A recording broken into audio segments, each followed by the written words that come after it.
FUVEST 2024. A utilização de matrizes energéticas limpas, tais como aquelas que não aumentam a concentração de CO2 gasoso na atmosfera, é essencial para evitar a escalada das alterações climáticas causadas pela emissão de gases de efeito estufa. Considere a proposta apresentada na figura a figura a seguir para a produção de uma matriz energética limpa. Então, o que acontece?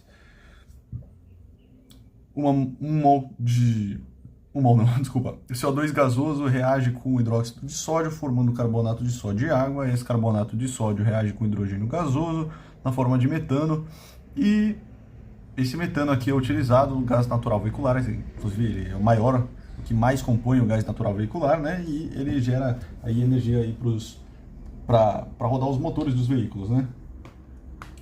Enfim, aí ele descreve, né? Capturar o CO2 atmosférico utilizando NaOH para formar o carbonato de sódio. Aí com essa solução, na presença de um catalisador,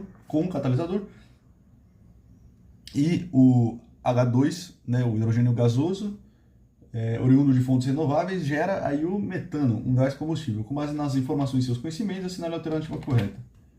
Alternativa A. Então vamos analisar as alternativas.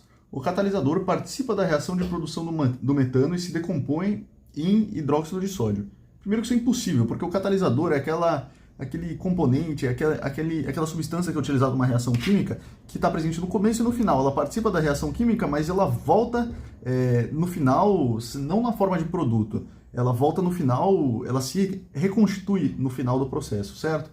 Então, não, o catalisador não participa na reação de produção do metano se decompondo em hidróxido de sódio. Nada a ver. Até errada. B. A combustão do metano não emite CO2. Já está errado, aí já está errado, porque a combustão do metano emite CO2, né? A reação de combustão do metano, o metano reage com 2 oxigênios, formando CO2 mais 2 águas. Essa é a reação de combustão do metano, certo? Então produz CO2 sim. E se configura como matriz energética limpa. Não, também não é limpa, porque está liberando de novo o CO2 da atmosfera.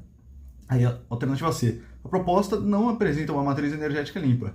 Realmente, não apresenta uma matriz energética limpa, pois a combustão completa de 1 mol de CH4, a equação que a gente escreveu aqui, emite mais CO2 do que o utilizado para síntese. Não, emite exatamente a mesma quantidade de CO2 que é utilizado para síntese, que é 1 mol. Né? Para 1 mol de CH4, a gente usou 1 mol de CO2. Aí ele devolve esse 1 mol de CO2 para a atmosfera na sua combustão. Então, essa daí também está errada. D. A retirada de CO2 da atmosfera seria maior se a proposta de usar uma matriz energética limpa se resumisse unicamente a utilizar o H2 como combustível. Realmente, você poderia até argumentar que utilizar o H2 como combustível é uma coisa mais limpa, né? Você queimar isso aqui, a gente não sabe quanto de calor ele gera, quanta energia ele gera para o motor, mas realmente ele não liberaria CO2 da atmosfera. Esse H2 ia reagir com oxigênio e ia formar água, não a combustão, né? E realmente a energia ia ser limpa, mas ele não ia retirar CO2 da atmosfera. Então essa daí também está errada. Em relação ao ciclo do carbono, a proposta é semelhante ao uso do etanol como combustível veicular. Essa daí é uma alternativa, que é a alternativa certa, até porque todas as outras são erradas, mas é muito legal o motivo.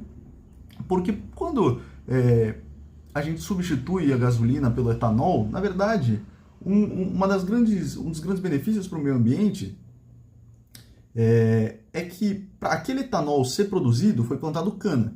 E para aquela cana ser produzida, ela utilizou o CO2 da atmosfera no seu processo de produção de fotossíntese, certo? Então, ela está utilizando o CO2 da atmosfera, tudo bem, ela vai devolver o CO2 depois, mas o saldo final de CO2 na atmosfera é zero. Ou seja, ela não está pondo mais CO2 na atmosfera, você não está pegando uma coisa que estava, sei lá, carvão, CO2 na forma sólida e passando para a forma gasosa, poluindo a atmosfera. Não, você está pegando algo, sei lá, o CO2 gasoso, que poderia ser proveniente de uma poluição, você está utilizando ele e devolvendo ele para a atmosfera. Então você não está produzindo CO2 novo. Então, e é exatamente essa mesma coisa que você está fazendo nesse ciclo. Você está pegando CO2 e você está transformando em metano. E esse metano se devolve na forma de CO2. Exatamente essa é uma das propostas aí, é uma das vantagens do uso do etanol aí como combustível veicular, né? Então, Esse processo aqui e a utilização do etanol como combustível veicular se relacionam, dada essa utilização do carbono, esse saldo zero aí de adição de CO2 na atmosfera. Então, essa daí é a alternativa certa, alternativa E, tá? Questão muito boa, muito boa.